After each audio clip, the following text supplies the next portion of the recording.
شیخ چلی کا مطب۔ شیخ چلی نے چند ماہ ایک حکیم جی کے مطب میں کام کیا کر لیا، خود کو حکیم ہی سمجھنے لگے اور گھر کے ایک کمرے میں باقاعدہ مطب کھول کر بیٹھ گئے۔ اماں نے بہت منع کیا کہ کم بخت کسی کو الٹی سیدھی دوا دے دی اور وہ مرا گیا تو پھانسی ہو جائے گی، مگر شیخ چلی کہاں ماننے والے تھے۔ بولے ایسے ہی دوا دے دیں گے الٹی سیدھی، ہمیں سب پتہ ہے، دوائیوں کا بھی بیماریوں کا بھی۔ آخر 6 مہینے بڑے حکیم جی کے ہاں پڑیاں باندھی ہیں، کوئی مذاق ہے کیا؟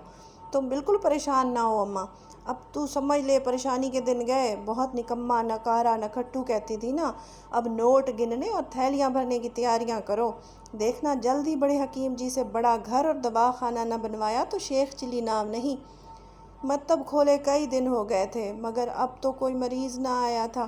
شیخ چلی کو مایوسی ہونے لگی۔ ایک روز بیزار سے بیٹھے تھے کہ ایک عورت مطب میں داخل ہوئی اور اس کی گود میں چھوٹا سا بچہ بھی تھا۔ آپ ہی ہیں حکیم جی؟ عورت نے شیخ چلی کو شک بھری نظروں سے دیکھتے ہوئے پوچھا۔ ہاں ہم ہی ہیں حکیم جی، ہمارا مطلب ہے حکیم صاحب، فرمائیے کیا تکلیف ہے آپ کو؟ حکیم جی تکلیف تو کچھ نہیں، بس ایک پریشانی ہے، عورت نے جواب دیا۔ تو وہی بتائیے۔ شیخ چلی جلدی سے بولے، ہم لوگوں کی پریشانیاں اور بیماریاں دور کرنے کو تو بیٹھے ہیں یہاں۔ بات یہ ہے حکیم جی، یہ ہمارا پہلا بچہ ہے، دانت نکلنے کی عمر ہے اس کی، مگر ہم یوں پریشان ہیں کہ ہمیں کیسا پتہ چلے گا اس کے دانت نکل رہے ہیں؟ بس اتنی سی بات؟ ارے یہ تو کوئی بیوقوف بھی بتا دے گا، یہ اس سے بھی پوچھئے تو۔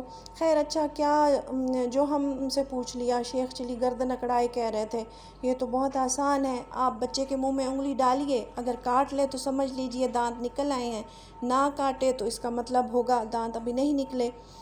مگر حکیم جی، عورت بولی، اور ہاتھوں میں تو جراثیم ہوتے ہیں، میرا بچہ بیمار نہ ہو جائے۔ ہاں یہ بات بھی ہے، شیخ چلی نے کہا۔ خیر آپ ایسا کیجئے گا کہ بچے کے منہ میں انگلی ڈالنے سے پہلے ہاتھ کھولتے ہوئے پانی سے دھو لیجئے گا، ہمارے استاد بڑے حکیم صاحب چیزوں کو جراثیم سے پاک کرنے کی یہی ترکیب بتاتے ہیں سب کو۔ وہ خاتون بھی شیخ چلی کی قبیل کی عورت تھیں۔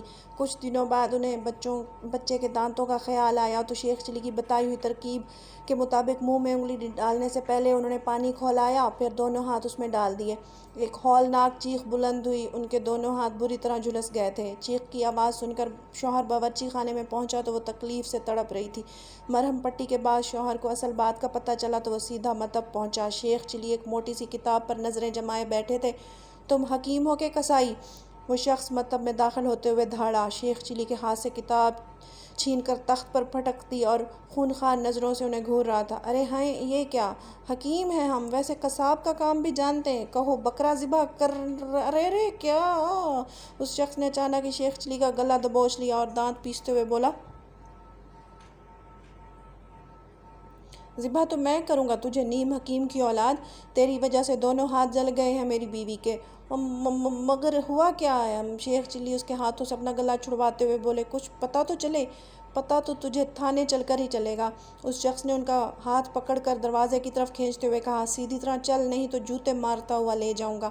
یہ ہنگامہ دیکھ کر بہت سے لوگ وہاں جمع ہو گئے۔ اماں بھی دروازے میں آ کھڑی ہوئی تھیں۔ لوگوں کے پوچھنے پر اس شخص نے ساری بات بتائی۔ شیخ چلی بھی غور سے سن رہے تھے، فوراً بولے، لو اتنی سی بات پر اتنا بڑا ہنگامہ کھڑا کر دیا۔ ارے ہاتھ جل گئے تو کیا ہوا؟ ہم جو ہیں حکیم ابن حکیم ایسا مرہم دیں گے کہ ادھر لگا ادھر زخم صاف، ابھی لایا۔ شیخ چلی اتنا کہہ کر مطب کی طرف بڑھے مگر اس شخص نے فوراً ان کا ہاتھ پکڑ لیا۔ نہیں چاہیے تیرا مرہم ورہم، نہ جانے وہ کیسا ہوگا، تھانے چل وہیں فیصلہ ہوگا۔ لوگوں نے بہت سمجھایا مگر وہ شخص کسی کی بات ماننے پر تیار نہ ہوا۔ اس کی ایک ہی ضد تھی کہ شیخ چلی کو تھانے لے جا کر ان کے خلاف مقدمہ درج کرائے گا۔ بالآخر ان کی اماں کی منت سماجت کام آئی اور وہ شخص اس شرط پر شیخ چلی کو معاف کرنے پر راضی ہوا کہ اس کی بیوی کے علاج معالجے کے علاوہ 100 روپے ہرجانہ اسے دیا جائے گا۔ بعد میں اماں نے شیخ چلی کی خوب خبر لی، ڈانٹا پھٹکارا۔ وہ سر جھکائے سنتے رہے مگر دل میں سوچ رہے تھے، لوگ ان کی ترقی سے جلتے ہیں، ذرا سے ہاتھ جل گئے تو آ گئے جھگڑا کرنے، تھانے لے جانے ہوں، آخر علاج کروانے میں تکلیف تو ہوتی ہی ہے۔ یہ بات تو خود بڑے حکیم صاحب کہتے تھے مگر ہماری بات لوگوں کی سمجھ میں ہی نہیں آتی۔ اماں نے غصے میں کچھ پکایا بھی نہیں، ڈر کے مارے شیخ چلی بھی کچھ نہ بولے، بھوکے ہی سو گئے۔ اگلی صبح بیدار ہوئے تو پیٹ میں چوہے دوڑ رہے تھے۔ باورچی خانے سے کھٹ پٹ کی آوازیں آ رہی تھیں۔ منہ ہاتھ دھو کے وہیں پہنچ گئے۔ اماں ناشتہ تیار کر رہی تھیں، انہیں دیکھا تو خفگی سے نظریں پھیر لیں۔ اماں، شیخ چلی بچوں کی طرح ٹھٹک کر بولے، اب تک ناراض ہو؟ دیکھو ہم نے تو رات کو بھی کھانا نہیں مانگا، بھوکے سو گئے، اب تو معاف کر دو۔ ان کے انداز پر اماں کو ہنسی آ گئی، منہ پھیر کر اسے چھپاتے ہوئے بولی، تو ایسی حرکتیں ہی کیوں کرتا ہے بد نصیب؟ وہ مستنڈا تجھے لے جاتا، تھانے میں بند کرا دیتا تو میں کیا کرتی؟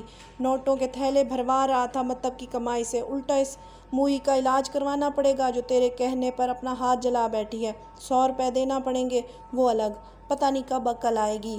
جوان ہو گیا مگر بچوں سے بھی گیا گزرا ہے، کسی کام کاج کا نہیں۔ دیکھو اماں یہ نہ کہو، شیخ چلی منہ پھلا کر بولے، اتنا بڑا مطب چلا رہے ہیں اور بھی اب بھی کام کاج کے نہیں، ناشتہ کرتے ہی کھولتے ہیں، دیکھنا مریضوں کی قطاریں لگ جائیں گی۔ خبردار جو مطب کا نام بھی لیا اب، اماں چلائیں۔ کون؟ کان کھول کر سن لے، اب یہ جھاڑو پھرا مطب کھلا تو آگ لگا دوں گی اسے۔ میرے پاس خزانہ نہیں رکھا جو لوگوں کے علاج کراتی اور جرمانے بھرتی رہوں، سمجھ گیا؟ شیخ چلی سر جھکا کر دوبارہ ناشتہ کرنے لگے۔ وہ سوچ رہے تھے یہ اماں بھی خوب ہیں، کچھ کرو تو کرنے نہیں دیتی، نہ کرو تو کہتی ہیں جھاڑو پھرا، کسی کام کاج کا نہیں۔ اب کوئی بتائے ہم کریں تو کیا کریں؟